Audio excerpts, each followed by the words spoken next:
Good evening, students. Today we will discuss one of the most important topic of microeconomics, that is central problems of an economy. অৰ্থনীতিৰ কেন্দ্ৰীয় সমস্যাসমূহ. As we know that an economic problem generally means the problem of making choices which occurs because of the scarcity of resources. The economic problem arises because people have unlimited desires, but the means to satisfy those desires are very limited. And therefore, satisfying all human needs are difficult with limited means. So it is very simple. We have unlimited wants. Human beings have unlimited wants, but the means to satisfy those wants are very limited. There is scarcity of resources. We have to choose which is our most important want among all our wants. Here, the problem of choice arises. We have to choose. প্ৰতিখন অৰ্থনীতিয়ে সম্পদৰ বিকল্প ব্যৱহাৰ থকাৰ বাবে পছন্দৰ সমস্যাৰ সন্মুখীন হ'বলগীয়া হয়। ছাত্ৰ-ছাত্ৰীসকল, এখন অৰ্থনীতিৰ মৌলিক কাৰ্যসমূহ সম্পাদন কৰোঁতে অৰ্থাৎ দ্ৰব্য আৰু সেৱা উৎপাদন, বিনিময় আৰু উপভোগ সম্পাদন কৰোঁতে প্ৰতিখন সমাজেই সম্পদৰ দুষ্প্ৰাপ্যতাৰ সন্মুখীন হয়। আৰু এই দুষ্প্ৰাপ্যতাৰ বাবেই পছন্দৰ সমস্যাৰ সৃষ্টি হৈছে। আৰু প্ৰতিখন অৰ্থনীতি বা সমাজে এই দুষ্প্ৰাপ্য সম্পদবোৰ কেনেদৰে ব্যৱহাৰ কৰিব তাৰ সিদ্ধান্ত ল'বলগীয়া হয়। এই পছন্দৰ সমস্যাটোকে আমি কেন্দ্ৰীয় সমস্যা বুলি কওঁ। Students, there are basically three central problems of an economy, namely, what to produce and in what quantities. Secondly, how to produce. And thirdly, for whom to produce. ছাত্ৰ-ছাত্ৰীসকল, এখন অৰ্থনীতিৰ কেন্দ্ৰীয় সমস্যা তিনিটা। প্ৰথমটো হৈছে কি আৰু কিমান পৰিমাণত উৎপাদন কৰা হ'ব। দ্বিতীয়তে, এই দ্ৰব্যসমূহ কেনেদৰে উৎপাদন কৰা হ'ব। আৰু তৃতীয়তে, এই দ্ৰব্যসমূহ কাৰ বাবে উৎপাদন কৰা হ'ব। Now we will explain point wise. So our first problem is what to produce and in what quantities. As we have already discussed that we human beings have unlimited wants and limited resources, so we have to make choice. So we have to choose what to produce and in what quantities. That is, what type of goods and services are to be produced more than the other. And due to the limited resources of the economy cannot produce unlimited goods, and hence quantity and priority must be decided. So here, actually, we have to decide whether we will produce the consumer goods or capital goods.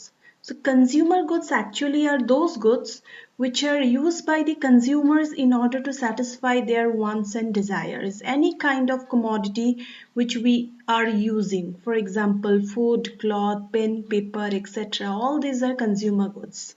On the other hand, capital goods are those goods which are actually used to produce the consumer goods, like machineries, like equipments. These are some instruments through which we can make the consumer goods. So in this context, we are actually, we have to know the meaning of two terms. One is goods and the other one is services. So here, goods means physical, tangible objects used to satisfy people's wants and needs. Any kind of commodity, for example, food items and clothes are termed as goods. On the other hand, services capture the intangible satisfaction of wants and needs. For example, service of a doctor or a teacher.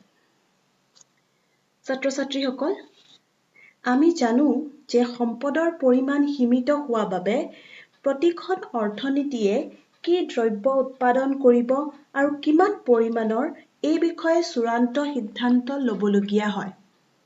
সীমিত সম্পদৰ পৰিপ্ৰেক্ষিতত এটা দ্ৰব্য অধিক পৰিমাণে উৎপাদন কৰিবলৈ হ'লে অন্য দ্ৰব্যৰ উৎপাদন কমাবলগীয়া হয়।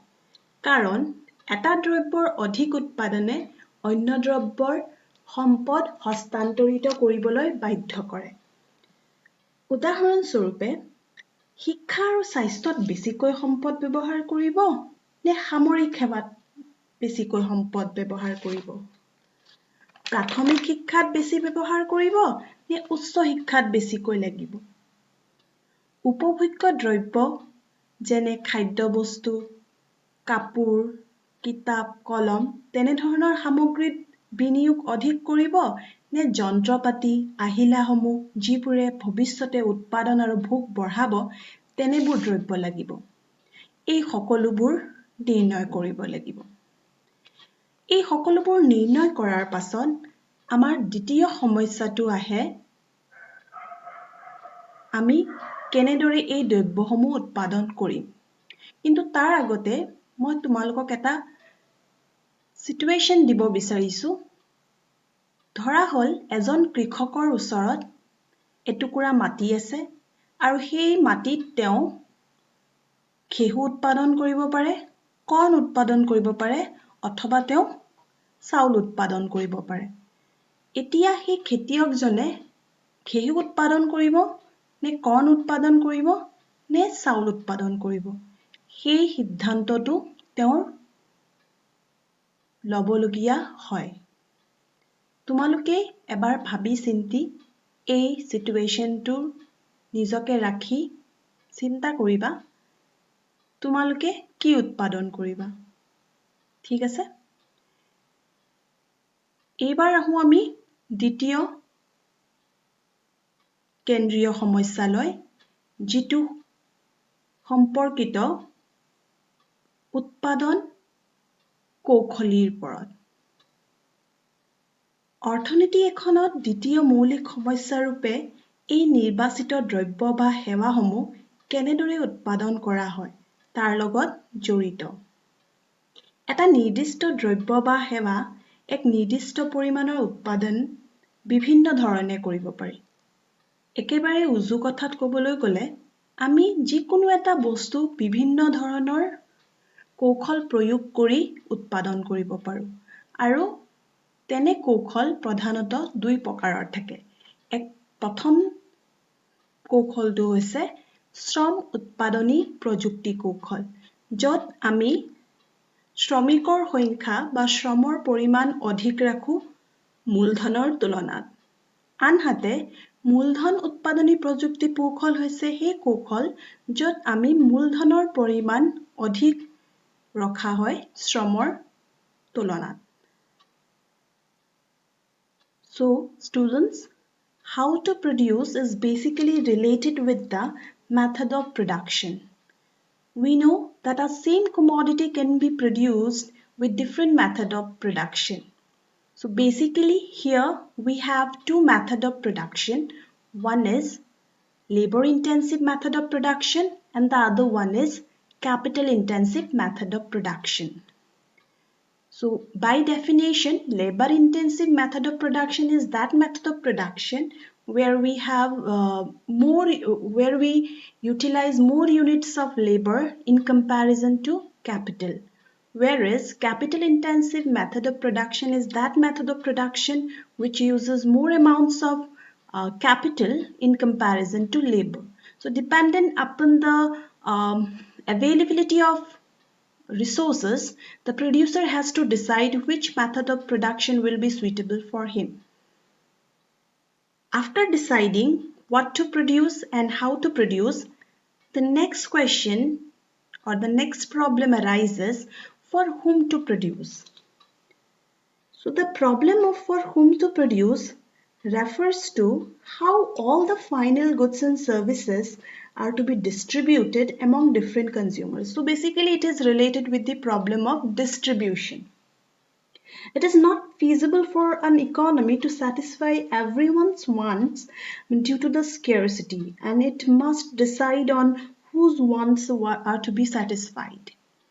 So the answer is very simple here. The product which is produced is distributed among four factors of production. So we have to know that in economics, this is a very basic thing. We have to know that there are four factors of production: land, labor, capital, and organization. So these four factors of production will get the reward, and the product will be distributed among them in terms of rent, wages, interest, and profit. আমাৰ 3 number আৰু শেষ কেন্দ্ৰীয় সমস্যাটো হৈছে এই দ্ৰব্যসমূহ আমি কাৰ বাবে উৎপাদন কৰিছো। প্ৰতিটো অৰ্থনীতিয়ে দুষ্প্ৰাপ্য সম্পদবোৰ বিভিন্ন সম্ভাৱনীয় দ্ৰব্য আৰু সেৱা উৎপাদনত আবণ্টনৰ সমস্যা আৰু উৎপাদিত দ্ৰব্য আৰু সেৱাবোৰৰ অৰ্থনীতিটোৰ ব্যক্তিসকলৰ মাজত বিতৰণৰ সমস্যাৰ সন্মুখীন হয়। দুষ্প্ৰাপ্য সম্পদৰ আবণ্টন আৰু চূড়ান্ত দ্ৰব্য আৰু সেৱা বিতৰণেই হ'ল যিকোনো অৰ্থনীতিৰ কেন্দ্ৰীয় সমস্যা। গতিকে কাৰ বাবে উৎপাদন কৰা হ'ব? ধাৰণাটোৱে উৎপাদনৰ উপাদানসমূহৰ মাজত ভাগ হ'বলগীয়া উৎপাদনৰ পৰিমাণখিনিক ইংগিত দিয়ে। গতিকে দ্ৰব্যসমূহ উৎপাদনৰ চাৰিটা উপাদান অৰ্থাৎ ভূমি, শ্ৰম, মূলধন, সংগঠন মাজত খাজনা, মজুৰি, সুত আৰু লাভৰ মাধ্যমত বিতৰণ হয়।